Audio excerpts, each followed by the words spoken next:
నేని వంశీని 10 రోజుల కస్టడీ కోరుతూ పడమట పోలీసులు విజయవాడ కోర్టులో పిటిషన్ దాఖలు చేశారు. వంశీ ఫోన్ సీజ్ చేసేందుకు అనుమతి ఇవ్వాలని పిటిషన్లో కోరారు. ఈ పిటిషన్పై సోమవారం విచారణ జరగనుంది. గన్నవరం టీడీపీ ఆఫీసులో టీడీపీ ఆపరేటర్గా పనిచేసిన సత్యవర్ధన్ను కిడ్నాప్ చేసిన వ్యవహారంలో వంశీపై పలు సెక్షన్ల కింద కేసు నమోదు చేశారు. వంశీతో పాటు మరో ఇద్దరికి కస్టడీకి ఇవ్వాలని పిటిషన్లో కోరారు. ఇక వంశీ ఫోన్ సీజ్ చేసేందుకు పర్మిషన్ ఇవ్వాలన్నారు.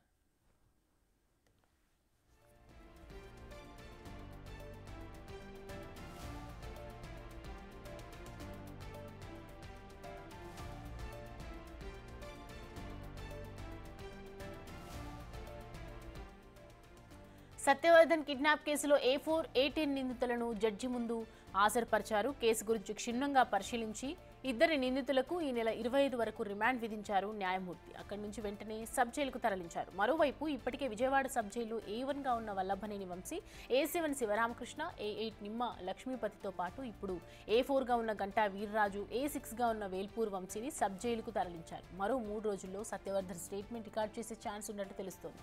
ఇదే క్రమంలో నిన్న వంశీతో పాటు ముగ్గురిని అరెస్ట్ చేసి రిమాండ్కు తరలించారు.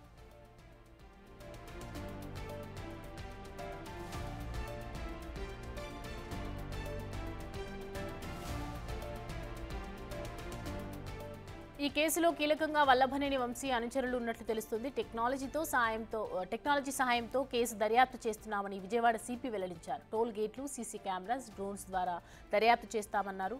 ఫోన్స్, డిస్కుల ద్వారా విచారణ సాగుతోందన్నారు. ఏ కారు వచ్చింది, ఎటు వెళ్లిందనే కోణంలో విచారణ సాగుతోందని, టెక్నాలజీ నుంచి ఎవరూ తప్పించుకోలేరని సిపి చెప్తున్నారు.